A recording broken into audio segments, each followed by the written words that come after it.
Hi, I'm Pete Marin with Airbrush Events. You're watching one of 13 videos that I created on how I airbrush caps at events. Now, these videos were really created for my team, so you'll notice the language is directed towards them, but I wanted to share it with you and the rest of the internet. So please comment, like, and subscribe, and feel free to use the designs. Okay, this is going to be design number 4. So we're going to draw a spray can here, and then again the name across. Now I could do the spray can if it's a short name. Let's say it's like Al or Ben. I could do a spray can large on one side and the name, on the other side. But this name is Trevor. Let's say it's 6 letters, so long enough that I probably want to use most of the hat. So we'll go ahead and do it end to end, and we'll do the spray can below here. So rather than draw the whole can, and this applies whether I'm doing the can big or small, I'll just draw half the can because we're painting on a black cap here, and I can make it like it's cut off in the photograph. It's funny, it's not exactly a photograph, but you know what I mean. It sort of frames the image. If this was a white hat, you could actually go right over this seam. Just paint the spray can large right over the seam. So let's do the spray can first. Again, I'm going to try to keep it in this area, being mindful of my name going across. I'm going to tilt it up just a little bit.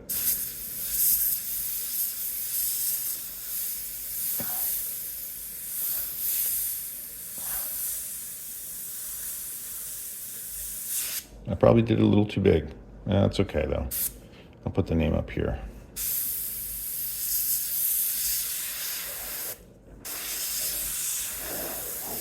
There's 2 fades, one going this way, one going that way. Then I'll take my red. Oh, you know what? Picking one color up at a time. Let's continue on with the name here. Finish this can up. There you go. There's my spray can. So again, we're going to put Trevor right across here. And this is what I call tag lettering. It's not exactly graffiti, but it has some kind of urban flair to it. It's basically print lettering with a little more looseness to it.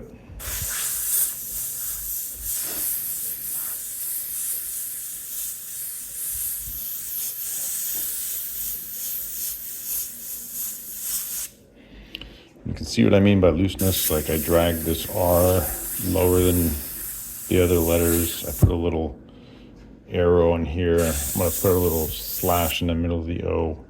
Doesn't really mean anything. Just has a little flair to it. And then I drag that one off. Okay, and then to finish this off with the black, I'm going to do another tight wrap. And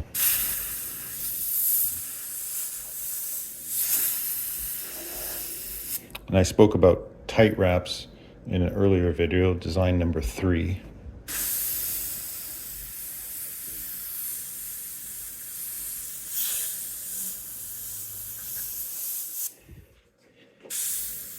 So I'm being careful to follow the contours of each letter, trying to keep equal distance apart, right? And that's it. So it actually makes a name larger, fills up more of the hat. Okay, now I'm ready for red. Now with red, I'm going to do another fade. Again, I went through this in an earlier video. Fades look like that, hard edge, soft edge. I'm going to do this one going upwards from about here.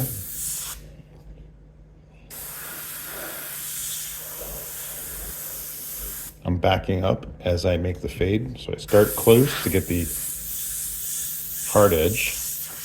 And with each pass, I back up a little more, a little more, a little more. Then I get a fade. Over here, I'm going to put a squiggle. It's exactly what it sounds like. And then here I'm going to draw some lines, and they're not exactly parallel. They're kind of merging together.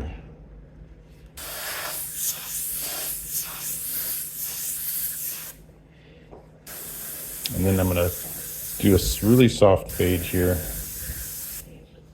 It almost looks pink the way I'm putting it on. So I'm just adding different textures to make it look interesting. Okay. That the background part that I just showed you could be improvised, absolutely. This is the way I do it. And I do it the same way every time. Now I'm going to color this can in. You could do a fade in this direction, or you could just fill it in solid. I'm going to fill this in solid. It's small enough. Maybe a little bit of a fade at the end. I changed my mind again. Now there's not a lot of room here for me to put the spray coming out. Normally I would on a t-shirt, let's say. That's enough. I don't need to add too much to this design. They already get it. It's a spray can. Okay. And that's it. Design number 4.